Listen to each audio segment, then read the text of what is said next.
All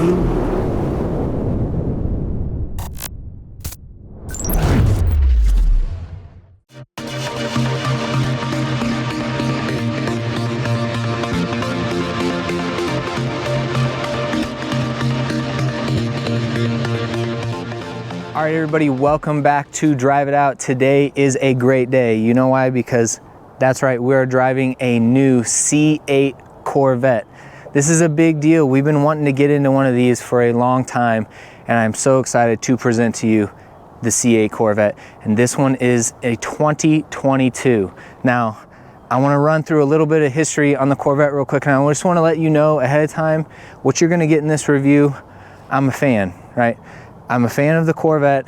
What they've done here is absolutely amazing. Former Corvette owner, so you're going to get the viewpoint of someone who's owned a Corvette in the past and knows the Corvette history pretty well, and talking about the evolution of where this car has come to today and what my take on it, what my thoughts are. Now, I 100% love this car. That doesn't mean it's without its faults. So we're going to talk about everything on this car. But think about the Corvette. Now, this car has been around now for 70 years. 70 years, think about that. This is actually the longest complete running, without interruption, running passenger car model ever made, right? So you've got cars like the Ford F-150 and some others that have been longer, but they're utility vehicles, right? As far as passenger cars go, the Corvette is the longest running continuously made model that there is. The Corvette debuted in 1953, right? Harley Earl brought us this beautiful design of this roadster, and they only came in white. And that first generation Corvette, nobody knew at the time, but it has lasted all these decades, 7 decades now, and look what it has become.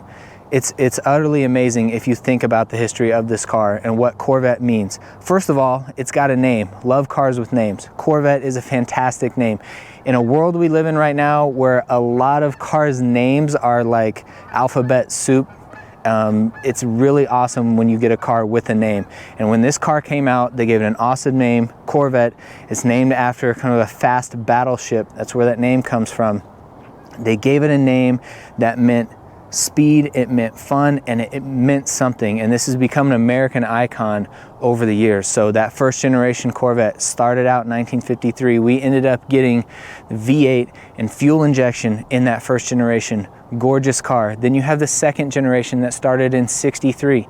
So that's right. In 1963, you're starting on the second generation of this car, and the Porsche 911 is just now coming out, right? And the Mustang hasn't even been heard of yet.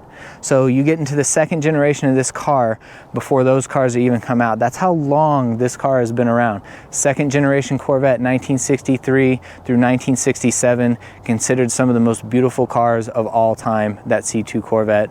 And we start to get into the horsepower wars of the 60s, big blocks, everything going on there. Of course, you have the split window 63 car, but go all the way to the 67. And the amount of power these cars were putting out was absolutely amazing. Then you get into the C3, you get these more accentuated Coke bottle curves that Corvette has kind of become known for with that C3 Corvette starting in 68. And that generation ran a long time, went through the tough times of the 70s where horsepower really tanked for everyone. But that car stayed having that attitude with those huge fenders out front. The C3 Corvette was beautiful. It ran all the way through 1982. And then we had a really big change for the C4. It was such a massive change in technology in that car that they couldn't get it out until 1984. So the only 1983 Corvette is currently in the Corvette Museum in Bowling Green, Kentucky. You can go there and you can see it. But they had to continue selling 82s into 83 because they were really struggling to get that 84 out. It was such a huge leap. And if you sit in an 82 Corvette and then get in an 84 Corvette, you will see the massive difference. Huge technology changes, and the car really became a handler at that time. It became really good handling car, and you had all the digital dashes and everything like that. So now you're in the C4 generation, right? You're in 1984 to 1996 with that generation. You got a ZR1 in the middle of there. Car was incredibly fast. Now, once you get through 1996, You got your traditional setup with your engine in the front, your transmission right behind it. They made a big switch for the C5, the 5th generation Corvette, started in 1997. You now have a transaxle. This was a big deal because you're now moving toward the 50-50 weight distribution that gives Corvette the balance that it is known for in recent decades. And the C5 Corvette is a beautiful car. And then you love, they're great to drive, they're a great value, and they're a great bargain. Even today, you will see a lot of them on the racetrack. And then you get into the C6 generation, which began in 2005. They continue to make improvements, tweaks, and I tell you what, all the way back to C6, started in 2005, went through 2013. The C6 generation brought us our first Corvette from the factory that went over 200 miles per hour. So we are 15 years removed, almost 20 years removed from when the C6 Corvette came out, and you're talking about a car that was giving us 200 mile an hour car with the ZR1 that came out in 2009. Out of a car that long ago for that price. So you're talking about getting 200 mile an hour car, and the Z06 actually, I believe it was 198. You're talking about a car around $70,000, $80,000, $60,000, $70,000, $80,000. Crazy, unheard of, supercar speeds, out of this world. And I tell you what, it was about this time that Corvette really wanted to start thinking and moving toward this mid-engine design for real. Now, they had talked about it for many, many years, right? Harley Earl started with the design of the Corvette way back when, and then we got Zora Arkus Don to have got his hands on this car, and the thoughts and the desire to go to mid-engine were always there for many, many years, and it was just General Motors never did it. But they really got to a point in performance where they really wanted to start thinking mid-engine. And the story goes that they really wanted to do that with the 7th generation, but we know everything that happened in the mid-2000s with the economy. We're talking bailouts for companies, and it just wasn't there to completely change up the platform for the C7. So this is how we got the C7. We got the C7, which is still the setup that its prior generation was in the C6 with that transaxle, right? But you get a lot of that styling, the edgy styling that came with the C7 that they really wanted to put toward a mid-engine car, but you ended up with this C7. But I tell you what, the C7 generation was awesome, and what we got there was they basically maxed out the performance that they could get from that setup, from that rear-wheel drive front engine setup. They maxed it out. So the Z06 C7 is a fantastic performer, but remember at the very end they gave us another ZR1, and the numbers that that car put out are just absolutely fascinating. But they had to specially design a tire for that car to stick and put that power down, because they're putting so much power to the rear wheels of that car. That's the end of the C7 generation. That car and that setup really went out with a bang, because now it was time for this. You're in the 8th generation of this car now, and finally, yes indeed, the engine is behind the seats. This is a mid-engine setup. You got the engine that's between the two axles, right? So it's a mid-engine car. You have cars that are completely rear engine, where your engine is behind the rear axle. That would be like a 911, but this is a mid-engine car. And you're talking about a car starting around $60,000. And this is not a Z06, this is a base model. The Z06 is out for 2023, amazing car. But let's talk about the performance you can get just from a base model Corvette is unreal. It'll blow your mind. So what we've got here is we've got a 6.2 liter LT2 V8 behind the seats here. No more engine up front, now you've got storage up front, right? So what this has done is this is bring the center of gravity and this mass closer to the center of the car. And if you're in the driver, compared to every generation Corvette before you, you sat much farther back from that front axle. The driver and the passenger now are so much closer to the nose of the car. It's a completely different feel, and it definitely is an exotic feel. So what you have here is you have supercar performance out of this American-made Corvette. This is an American-made exotic car. There's no other way to look at it. It's just what it is. You drive this car, it feels that way. You look at this car, it looks that way. It's an amazing piece of machinery to think about the roots of where it came from to where it is now. So let's get into this car specifically. So this again is a 2022. This came out, the C8, in 2020. You've got that V8 in the back. You now have an 8-speed dual clutch transmission. Now that is your only option.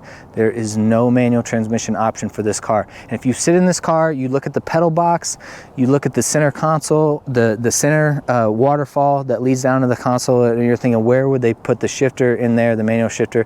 The way this car is set up, there's really not a place for it. So it's now your only option. But I tell you what, they put a lot of work into developing this dual clutch transmission, and all 8 speeds in this car are smooth, they're enjoyable, they did a fantastic job. Now, you want to benchmark a transmission, you think about Porsche's PDK.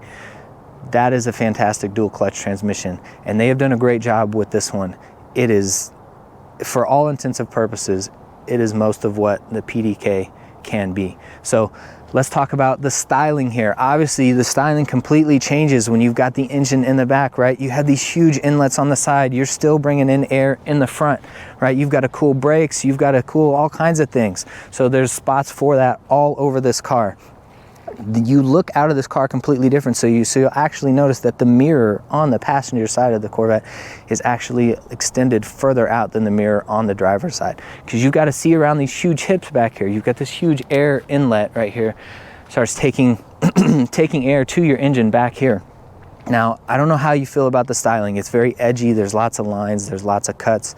Some people I know miss the smooth shapes and the curves of the past Corvettes. But I tell you what, when you see this car in person and the profile of this car, it still maintains a lot of that curvy nature, and it really is gorgeous. But and come down here, obviously, you've got this huge inlet here. This is set off by 20-inch wheels in the back, 19-inch wheels in the front. Now this one does have the Z51 package, so you've got some notable aero that's added, and the spoiler is the biggest giveaway here in the back. So you've got that Z51 performance pack, but we're gonna get more into talking about the performance aspect of this car.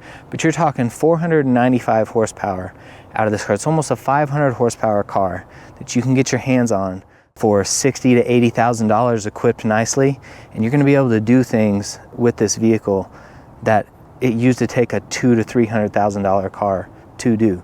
And that's amazing. This is fantastic. They're talking about a 0 to 60 time on the standard Corvette of 2.9 seconds. That's amazing. Those are crazy numbers. So obviously, you know, it's only going to go up from there as they continue on with the Z06. So, but I tell you what, for the street, this may just be the perfect package and what you want. So I tell you what, we're gonna go on the inside of this car, talk a little bit more about the performance, what it's like to be inside, and then we're gonna go take it for a drive. All right guys, let's get in here and talk about the interior a little bit. Now, getting in here is no easy task all the time, but once you're down in, it's fantastic. All right, so instantly when you get in the Stingray, you get these really awesome animations, right? It's reminding you, hey, this is the new Stingray, this is a mid-engine car, you're in a Corvette, very cool stuff. But this digital gauge cluster gets even cooler when you start it up as well.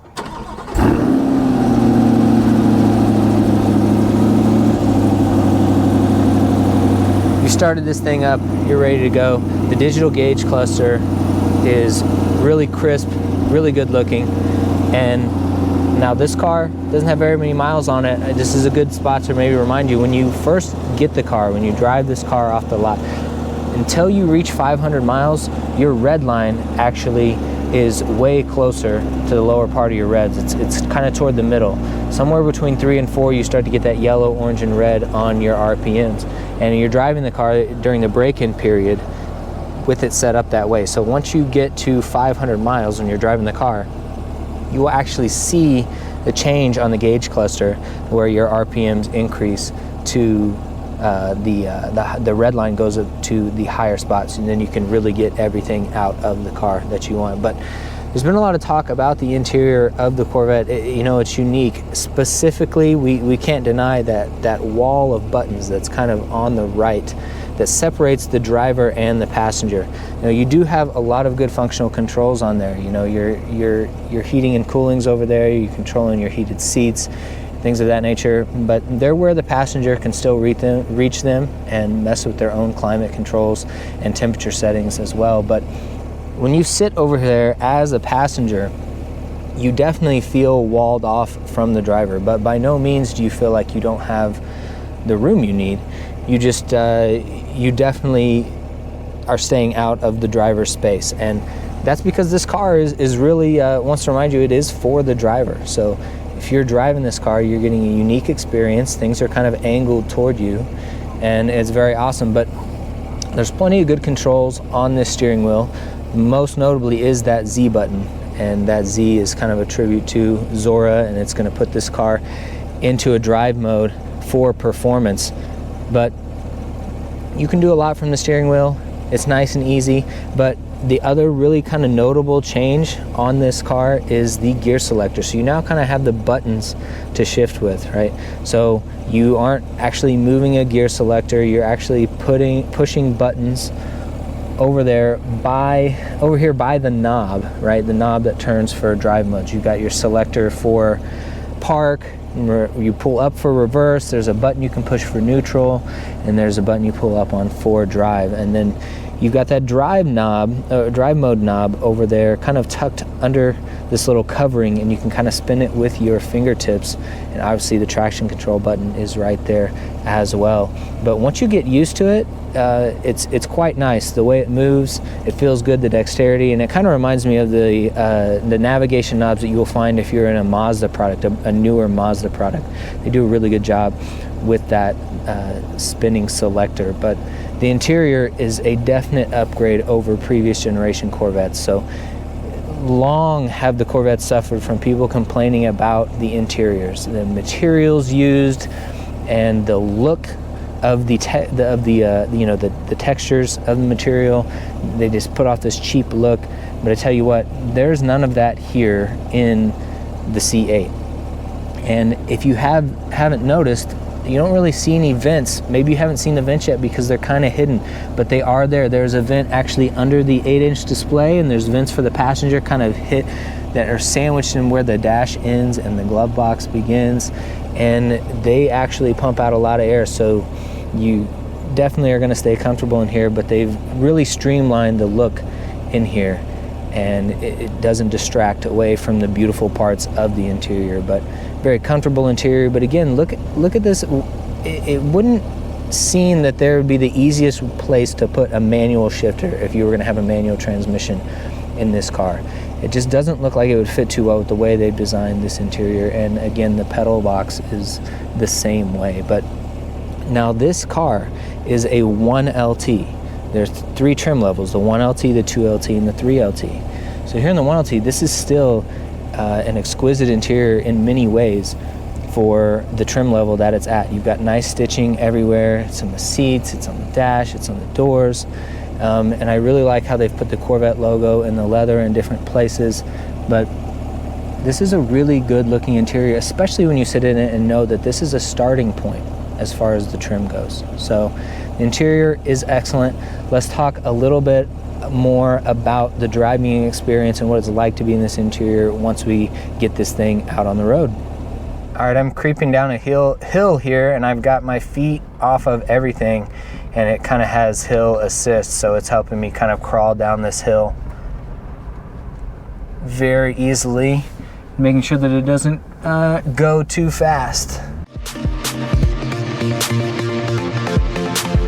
So the first thing you've got to get used to when you're driving this is the squircle, right? The steering wheel is not a circle by any means. You got flat on the top and flat on the bottom, but you know, it works for this kind of compact, you know, way that you sit down in here. You know, you definitely sit down in the car as opposed to up on top of it like you were in a muscle car or something like that. So part of keeping your line of sight and your visibility good is keeping the top of the steering wheel down. I imagine if they tried circles in here, very many of them, that they just didn't look right. And then of course the flat bottom is going to give you room for your leg work. So now again, this is a 1LT. The interior is fantastic, but you can see the spot and the stitching on the steering wheel here where you can have that center line on the top of the steering wheel, and that's kind of a performance thing. So if you're driving on track, you've got that center point on your steering wheel to just another cue in your line of sight and your peripheral that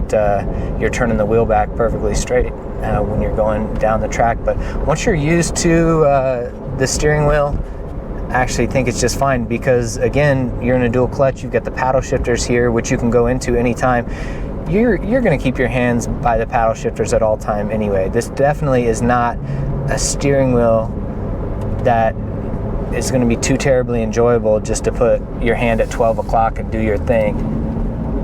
All right, so you no longer got the transverse leaf setup. This is now a coilover setup, and this car handles fantastic. I'm even in tour mode right now, and it's really precise and really enjoying it. The nice thing about the drive modes on this is you can customize a mode that you like. So I am in my mode.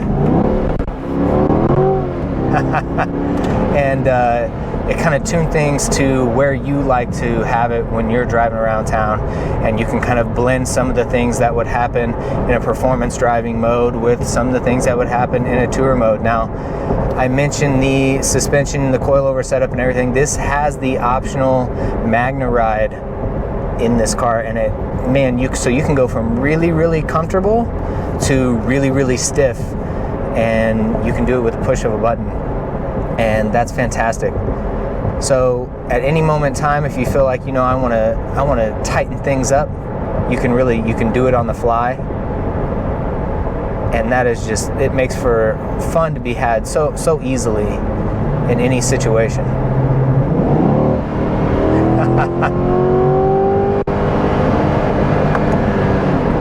And now at any point in time, you can grab a gear with the shifters. You don't have to switch into manual mode to use the shifters. If you let it be for a few seconds, it's going to go back into drive mode, where it's kind of choosing the gears for you.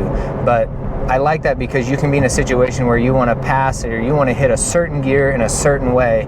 The transmission's plenty smart, but you can pick a gear at any time you want without going into manual mode.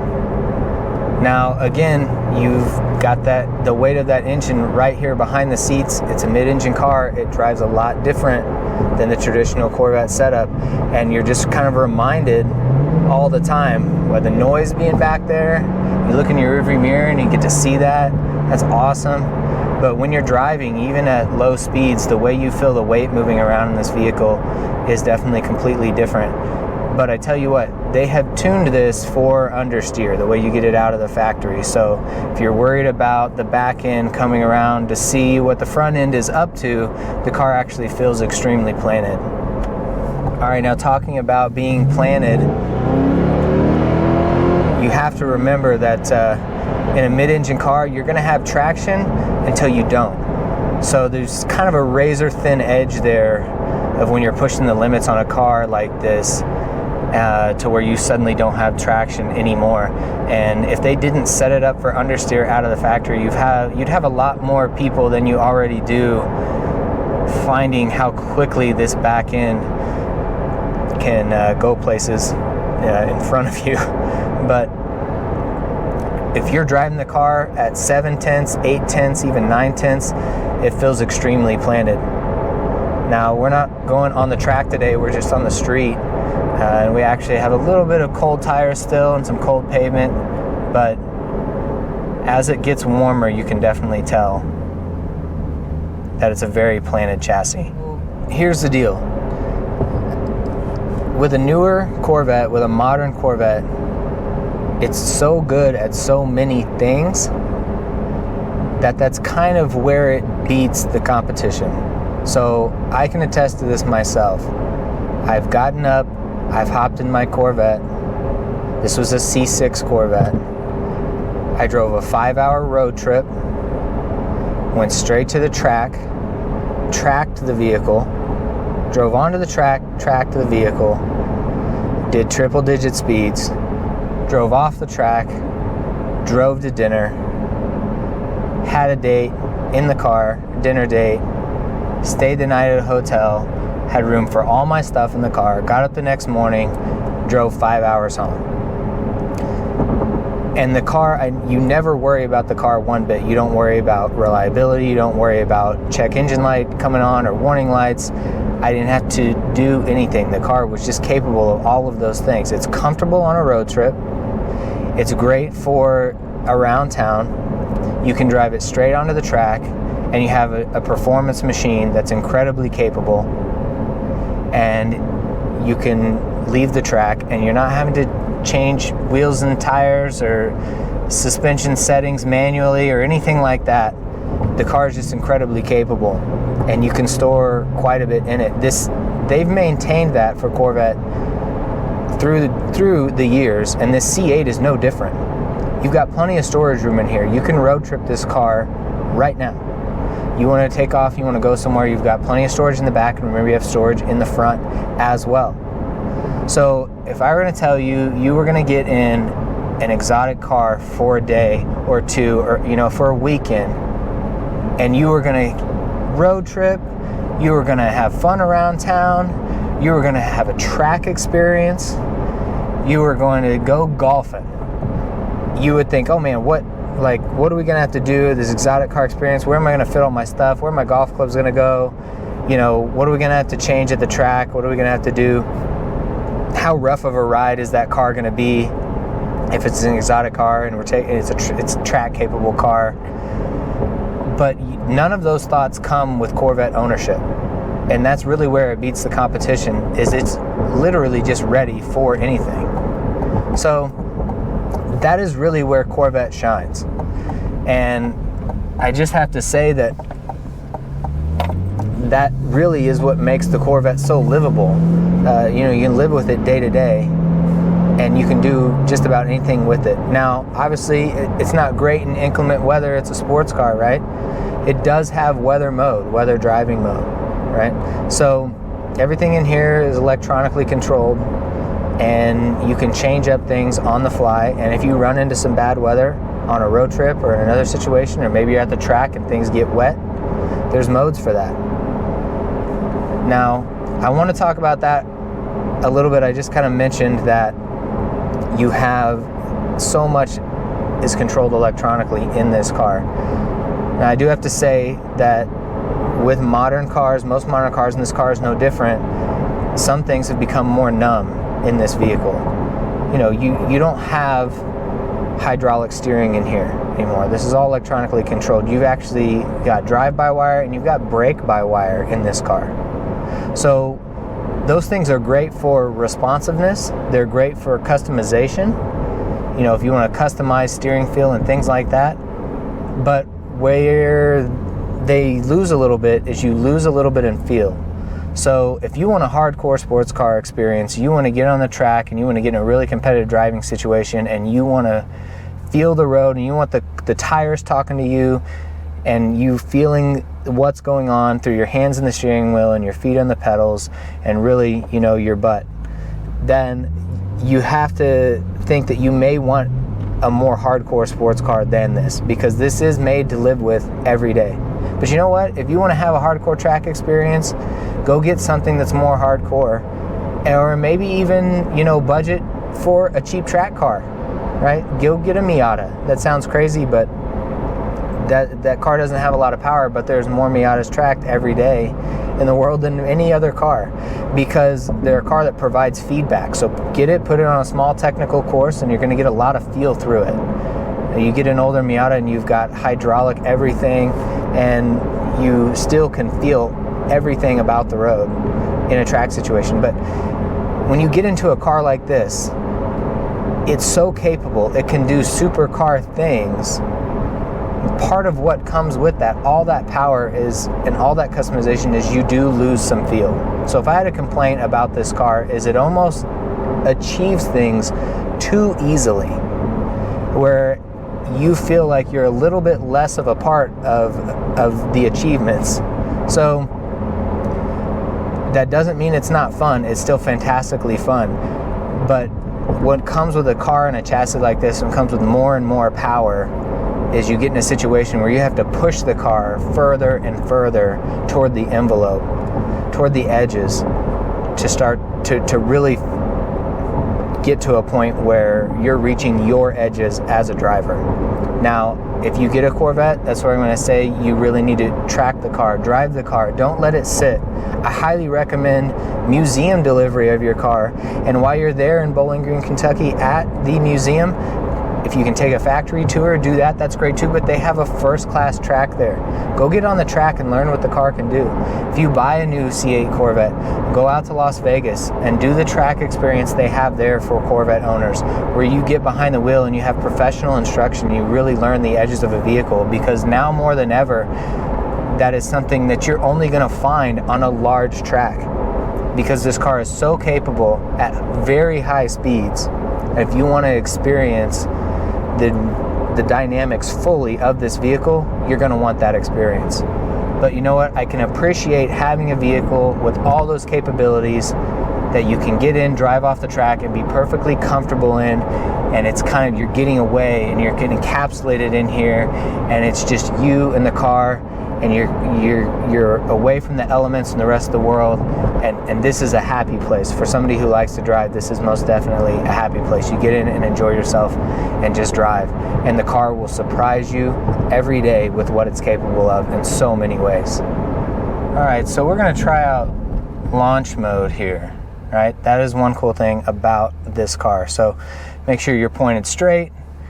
You're gonna hold down the left paddle, and then you're going to put the pedal to the floor with your left foot on the brake and release.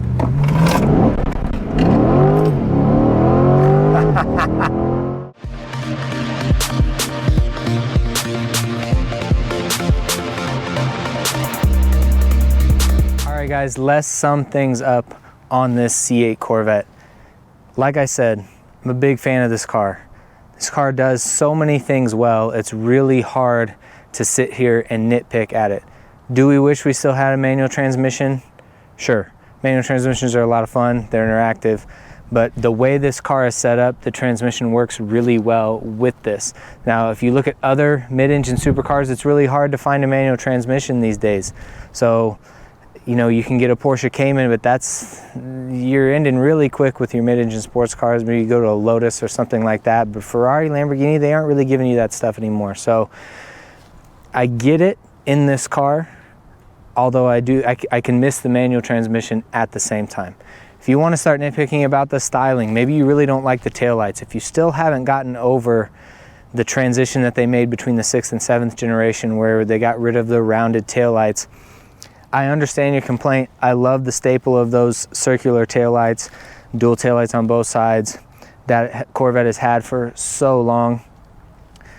If I had to choose, I would want rounder taillights probably as well, but it fits the car. I think it looks quite good with the way they resolve the lines coming down the side of the car at the back end. So I'm gonna let that go because the car performs so well in so many other ways. It looks so great. When you drive this car, the amount of looks that you get are just unbelievable. When you stop with the car, people are looking. When you stop to put gas in the car, they want to talk to you.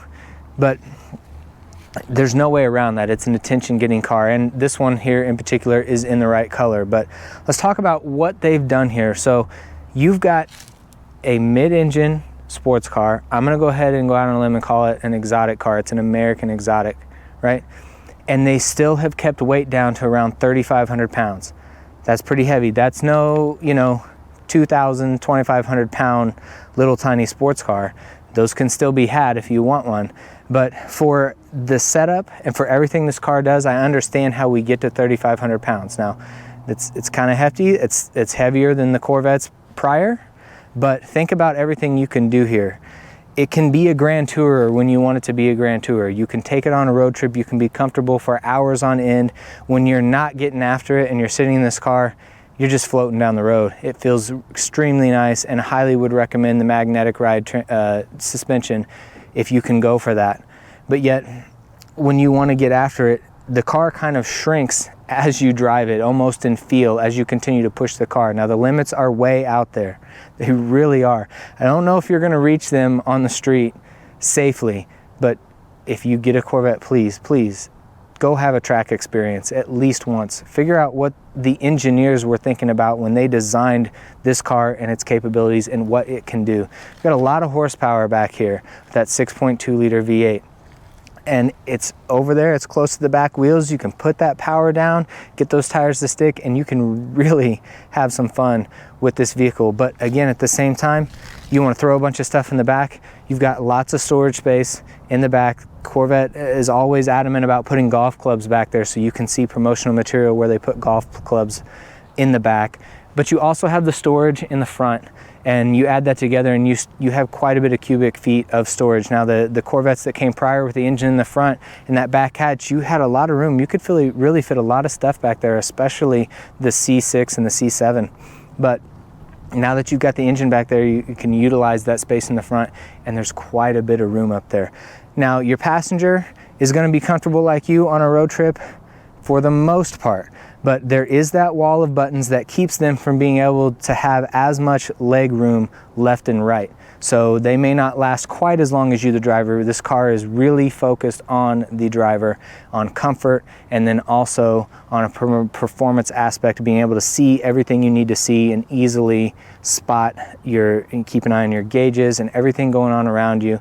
Now, if you really are uncomfortable with being in a car where you can't see well behind you, then a mid-engine car just isn't for you. That's part of the nature of these vehicles. So what they've done here is Corvette allows you to get the option of the 360 view on your rear view camera, and you can get that set up, but this one does not have that. That is because it's the 1LT, but you can option for that, and that really helps with your visibility out the back. But the 8-inch display in this one with the backup wide view backup camera is quite good. But you're going to have blind spots in a mid-engine car. It's just part of it. You got to learn to use your mirrors. That's why they've made this mirror on the passenger side extended out here. All in all, the car is just such a performer. It's so easy to get up to arrestable speeds in this car so quickly. But I have to say that if you see one of these in person and really sit and soak it in, see it live and in the flesh, and look at the profile of it, and look at those awesome Corvette curves are still there. It's very much Corvette, even though the car is completely changed and they flip-flop some things around. You look at it and it just screams Corvette.